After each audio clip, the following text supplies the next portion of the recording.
I'm excited to be here. Are you guys excited to have me here? I'm excited to be back because it's been a while, right? And I missed you guys. I've been on the road a whole bunch, a lot of crazy stuff happening. I don't even know where I've been. It's so hard for me to remember.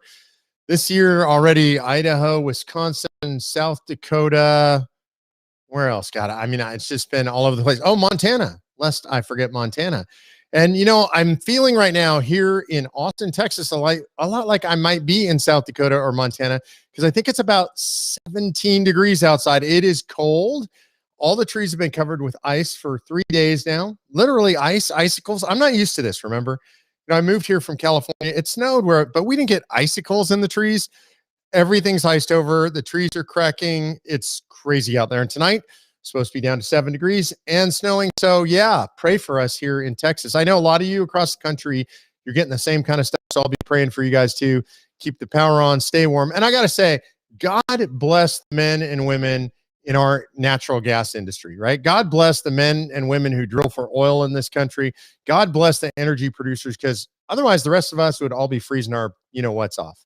And we're not because of that. And to all you radical leftists out there, all you people who are anti-energy, anti the folks who drill for oil, drill for natural gas, well, just, turn off your heaters, deal with it, right? How about your solar energy? Why don't you use your solar energy right now? Maybe you could use your wind turbines right now. I don't know. Maybe you could use your dung-fired power. I don't know what you use, right? Around here, we use oil and gas, and we love it. And we love the folks in the oil and gas industry, the folks out in the Permian Basin in Texas, those up in North Dakota, and all over this country that produce energy for the rest of us. God bless you guys. We appreciate you. Hey, I got to start the show tonight with something. It's a little hard for me to talk about, so you got to bear with me. I'm not going to dig into it too deep because honestly, it's fresh. And I'm serious about this. So you guys know what dogs mean to me. And you know how much Gideon and Levi are part of my life and a part of the show. And there's a thing that happens with dogs that if you've had dogs, you know exactly what I'm talking about. When you bring home a puppy for the first time, when you go out and get that dog, when you adopt a shelter dog, whatever, there's something that you are volunteering to do that isn't necessarily easy. And it is this: you are going to fall in love with that dog. And at some point, you're going to lose that dog. It's going to happen. It's inevitable. They go before we go for most of us during our lives. And so that means I think that when you give your heart to a dog,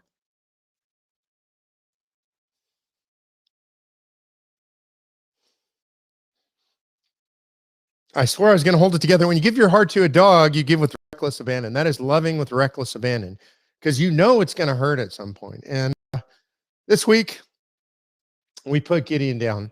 So I know a lot of you guys are fans, and you appreciate that we have the dogs on the show. We are one dog down. So we lost a loyal soldier this week. It's going to be okay. I definitely appreciate your prayers and your condolences, because it's been a rough week here in the Meckler family. He had a good life. He was 7 years old. Turned out he had a big tumor in his heart. There's just nothing we could do. I mean, I'd fight for him as long as I could, but there was just nothing we could do. And so 7 years old, Friday night, he was healthy, horse, running around, doing great. By Saturday afternoon, he was way down, and we did a bunch of everything we could do. Ultimately got him to a cardiologist, believe it or not, and they took a electrocardiogram of his heart, and what they saw was that he had a big tumor there. So rest in peace, my friend.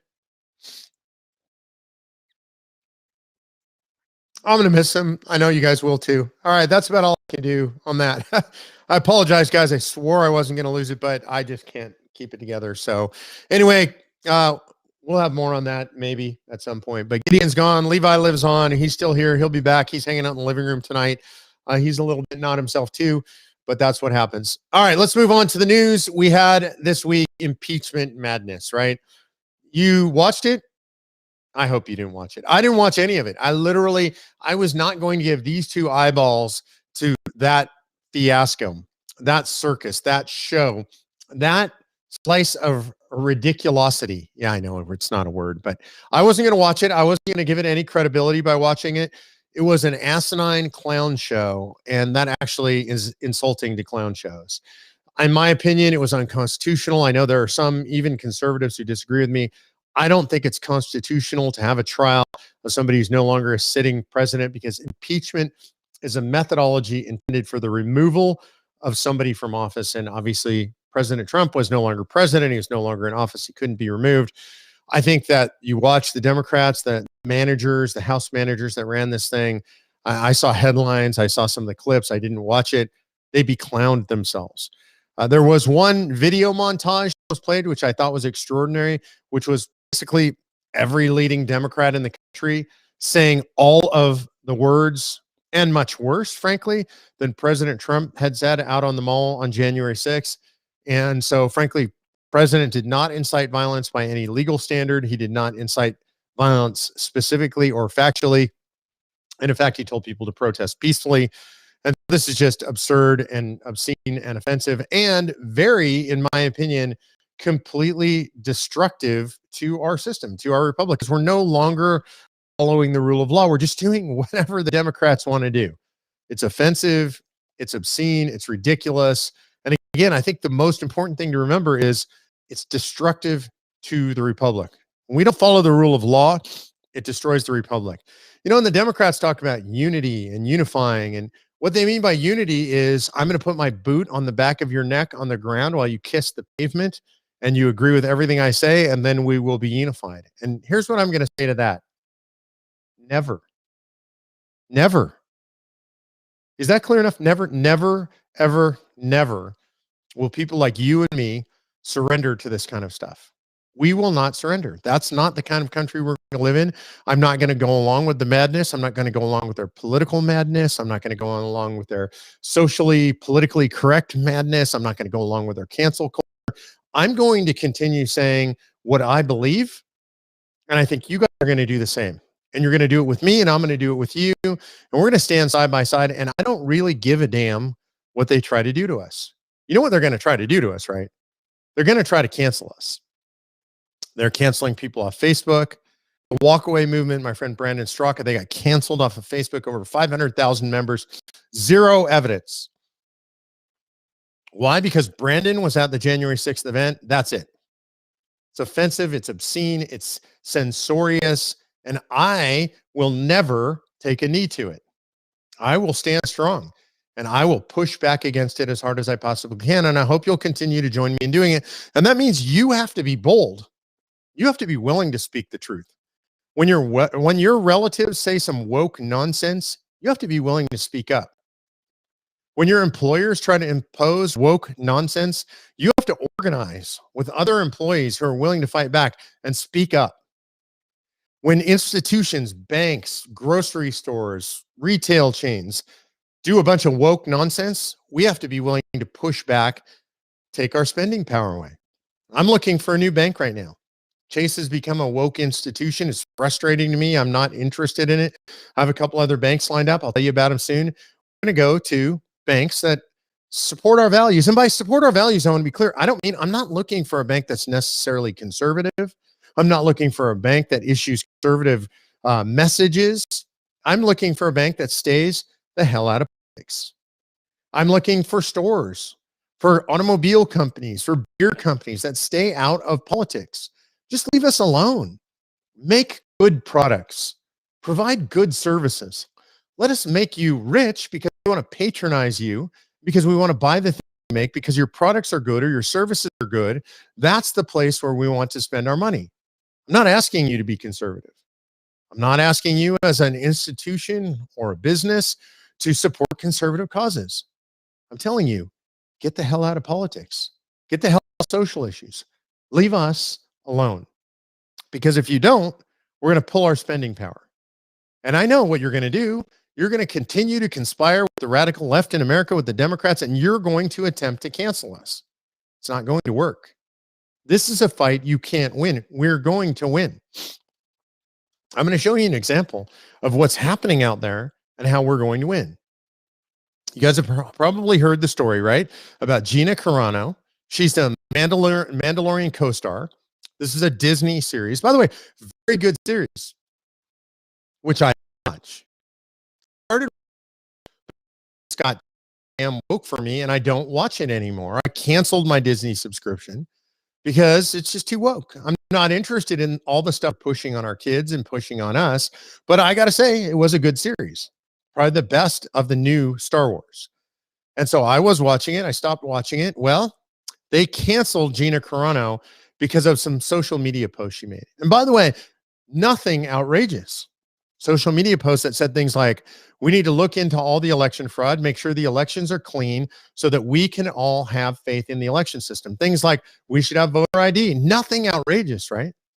The latest claim, which they claim was the final straw, the latest post, was saying that what's the difference between people beating Jews because they're Jews and people chasing down conservatives because they're conservatives?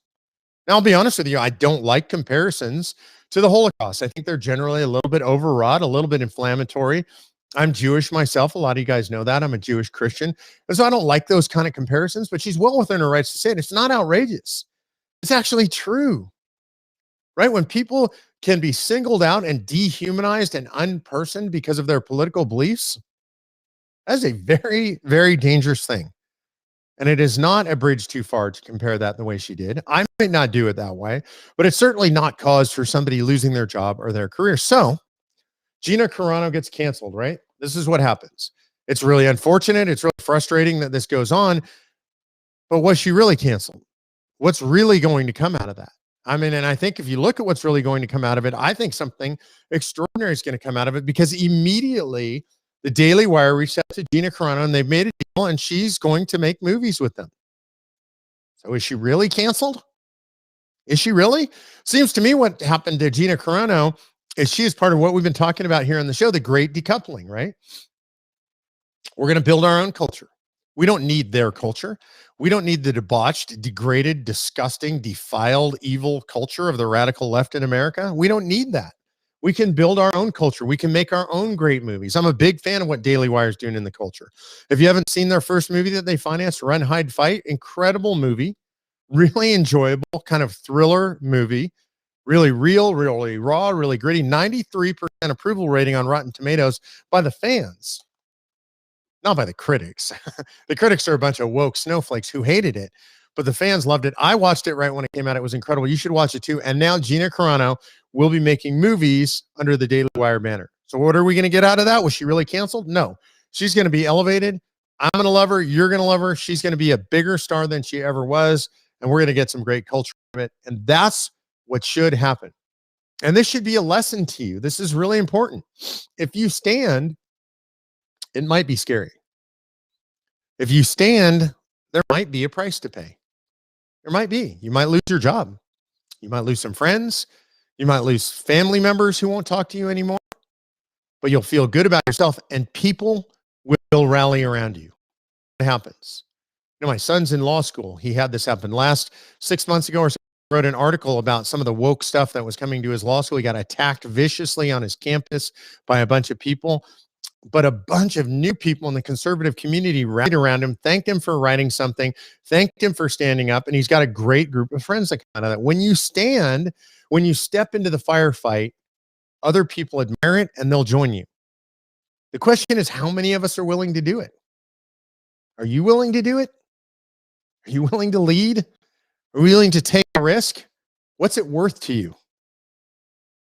There's a lot to lose. Look, I understand that.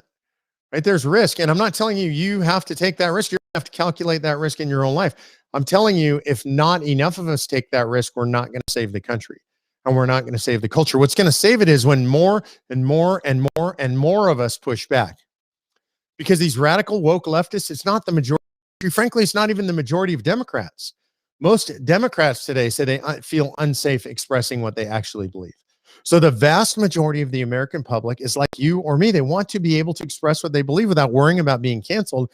The only way we're going to make that happen is if you and I are willing to stand when it's time to stand. You got to ask yourself, what are you willing to do? Are your kids willing to stand at school? Are you willing to stand against curriculum that you find offensive and obnoxious? This incredible sexualization of children that's going on in our schools. They're teaching your kids about deviant sexual practices at a very young age, not leaving that to parents. Are you willing to stand against that as parents and grandparents? You willing to rock the boat? Are you willing to stand at your place of employment? Are you willing to stand in your friend groups on Facebook where they're saying things that are just unbelievable and outrageous? I know a lot of people that have been unfriended by their friends just for standing up and saying what they believe. Honestly, just for saying things like, you know, I think men are men and women are women. Are you going to stand and say, I'm going to say that? Am I a transphobe? No, I'm not scared of trans people. Am I anti-trans? I'm not anti any human beings. I actually feel bad for people. And somebody who's a man and thinks they're a woman, or a woman who thinks they're a man, they're confused, right? That's actually a mental disorder. And I feel for those people. But that doesn't mean that I participate in it. I don't.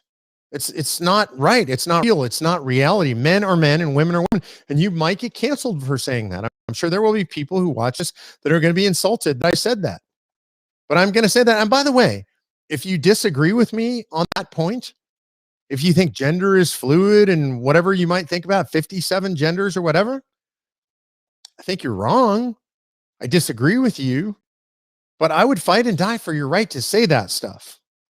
We need to get back to a society where we can have fundamental disagreements over really important things, and we could say those things out loud and not be worried about whether or not we're going to lose our jobs, lose our friends, lose our families, be unpersoned.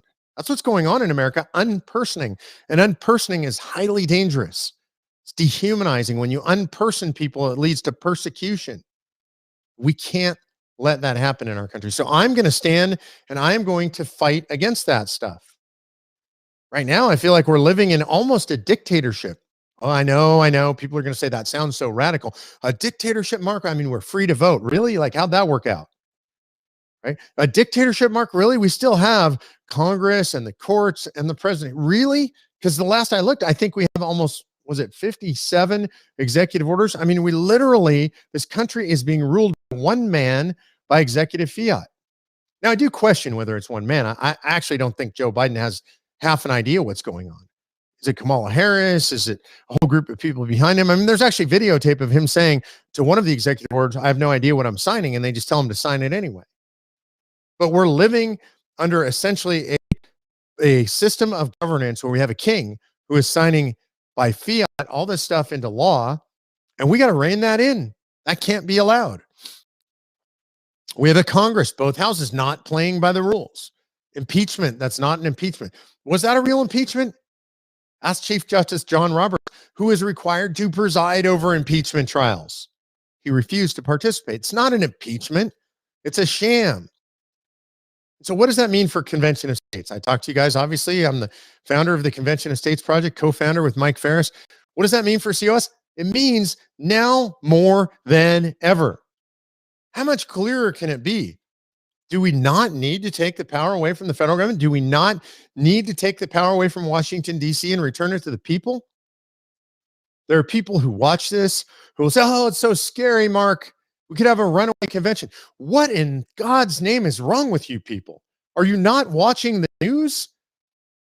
Are you not watching what's going on in Washington, D.C.? Are you not watching the president? Are you not watching Congress? Do you not know what's going on with this impeachment fiasco? Did you not watch these elections? The government has run away from you.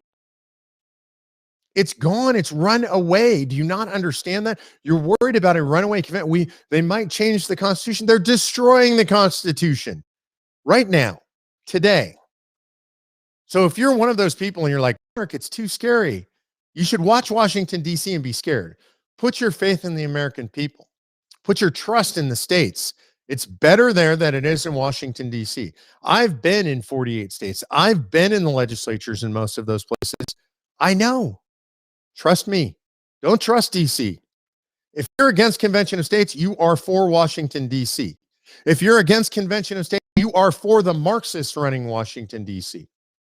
If you're against Convention of States, you are for or complicit in the destruction of the Republic. I'm not playing nicey with you people who are anti-COS anymore. You're standing with the Marxists.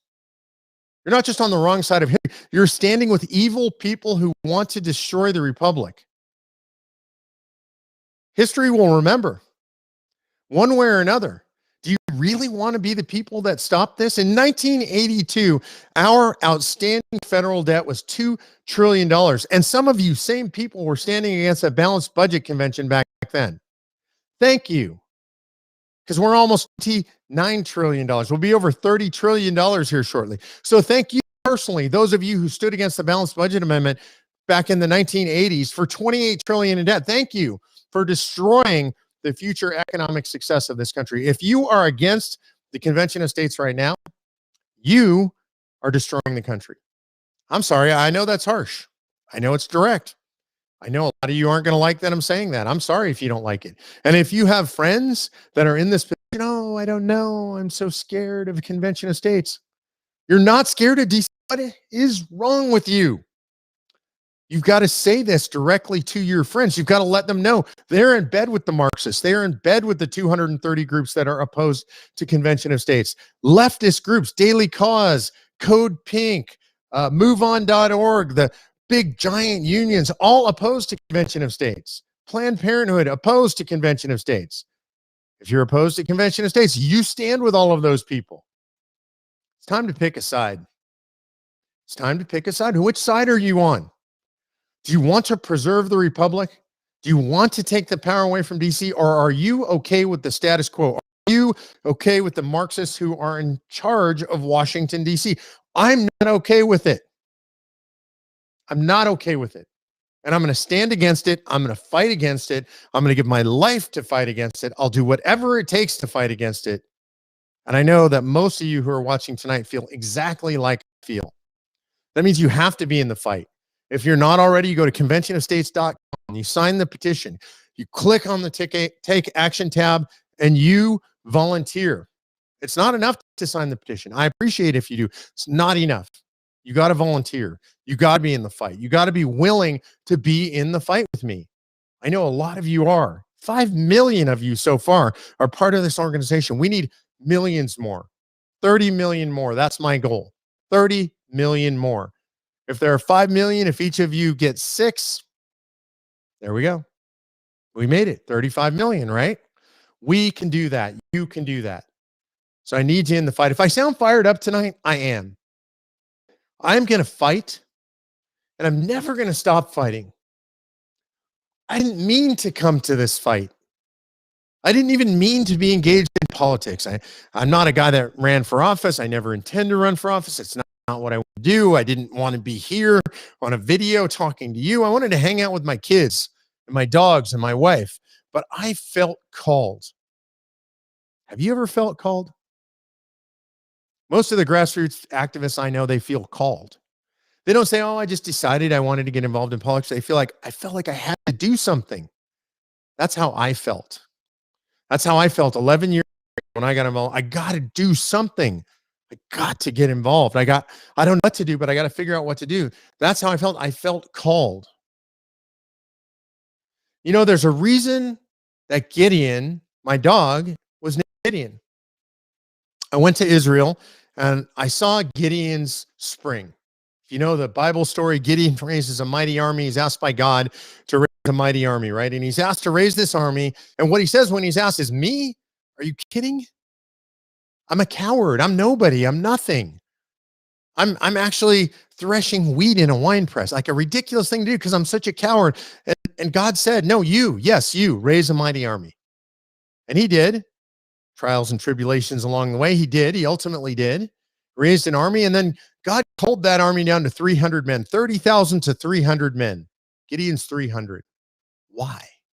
And this is the second reason I named my dog Gideon. One, I feel like I'm a warrior. And I know a lot of you are too. Number two is because when it's over, when it's all said and done, and I believe we're going to have victory. I believe we're going to preserve the republic.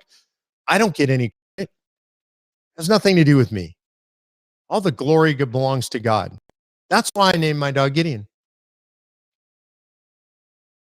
So that I would remember every day that I feel called to the fight and that any result, any glory, any victory that comes is not mine, but it belongs to God. That's where I come from. That's my fitting tribute to Gideon, who's no longer with us. I hope you guys feel the same way, that you're called to the fight, that you understand why you're called to the fight, and to do what it takes. There's going to be a big announcement. I can't tell you what it is. I can only tell you there's going to be a big announcement. And it's something that's probably going to surprise a lot of you. It surprises me, to be honest with you. So go out tomorrow. You might want to put a Google alert for my name, just a little Google alert for Mark Meckler. There'll be some news tomorrow. I'm surprised. Let me just say, prayers appreciated. Something big, something important, something in the fight for free speech, something in the fight against the cancel culture. I think you guys are going to be as excited about it as I am. So watch for that tomorrow morning, first thing tomorrow morning. All right, I'm going to go to a little bit of Q&A before we close out tonight. A bunch of people lifting me up in prayer. God bless you guys. Nothing more important to me. It's been a rough week for the Meckler family, and your prayers, your well wishes, really appreciated. Joel Marie Lapp said, Rick sent everyone on his live feed here. God bless you, Rick. Thank you, guys. Rick Green is such a great patriot and great friend. Johnny 2K wants to know what happens in 2024. Will there be another situation where they send out millions of mail-in ballots? What's going to change with the electoral? Can it ever be trusted? Again, it's up to you and me. I said it was up to us. Go to your state legislatures, demand electoral reform, demand. No more mail-in ballots, voter ID required, clean the voter rolls, get rid of the damn machines, in my opinion, go back to paper ballots. We got to clean this thing up, but it's up to you and the Republicans in the legislatures. Sharon Carell says, what do you think about Ben Sasse, who voted against Trump? Isn't he normally a rational, principled person? Look, I disagree with him, but there were a few conservatives that felt that it was constitutional. I disagree with that. Voting to impeach Trump, I don't even get that. I mean, to me, I'm going to be blunt about that. I just think that's stupid. I don't know if it was political on his part. I don't know if he was blinded by his hatred of Trump or what. I don't buy it. Let's see. Shot Down in Flames asks, what's next for Montana? What happened there? We lost that vote on the floor. It was incredible. We blasted it out, what it's called. We got a majority vote to get it on the floor out of committee. And then through fear mongering, we lost by one vote. There was somebody on the floor that flipped their vote on the floor at the last minute. And that's how we lost on the floor. We'll be back. And hopefully that one person won't. We'll have more on that. They're going to have to think about that vote. Beverly Graham says, can the government put Trump in civil crime court? I don't know. I haven't looked into that. You should watch Rick Green. He knows more about that stuff than I do. Ron Pilo said, Washington State, looking to see where I can plug into COS here. We so need it. Got a good team there, Ron. Go to conventionofstates.com, sign the petition, sign the Take Action tab, volunteer, and the team will contact you. Ann Kay said, I just signed up for COS. What can I do? And again, click the Take Action tab. And the number one thing you can do, sign up to be district captain. They're going to want you to immediately start taking Convention States University courses. So you're going to watch some videos. You're going to learn a whole bunch, and we'll get you plugged in. Patrick Beaumont said, Mark's on fire. I appreciate that, Patrick. Janelle Glom says, I need to volunteer. I'm sorry I didn't before. Hey, no apologies. No apologies. You don't need to apologize. We just need you in the fight, and I'm looking forward to seeing you, Janelle. Andrea Summerlin says we have to save our country for our children and our grandchildren. I couldn't agree with you more. And by the way, right now, how about for my parents? They're in their 80s. My mom turned 80 this weekend, by the way. Spent the weekend with us. God bless you, Mom. I love you. Great weekend. I got to save it for them, like right now. Janelle Glom says, do I just go to the COS site to volunteer? Go to conventionofstates.com, sign the petition, then go to the top. There's a Take Action tab, and it'll show you how you can volunteer and all the things you can volunteer for. Janelle, I'm looking forward to seeing you as a district captain. John Wallace says, what exactly can we do amendments-wise? There's a whole bunch of stuff. Balanced budget amendment, term limits, tell the federal government they can't be involved in education or energy or environment or any of those things. We can do those things with specific amendments, John. You can read all about that stuff at conventionofstates.com. Guys, I really appreciate you being here with me. Thanks for your tolerance. A little bit emotional tonight, as you can tell, emotional about Gideon, emotional about what's going on in the country. Mostly, I just want to thank you guys for being here with me. I love you guys. God bless you guys. We are going to save the Republic. Just get involved, be involved, conventionofstates.com. And remember, you're watching tomorrow for the big announcement.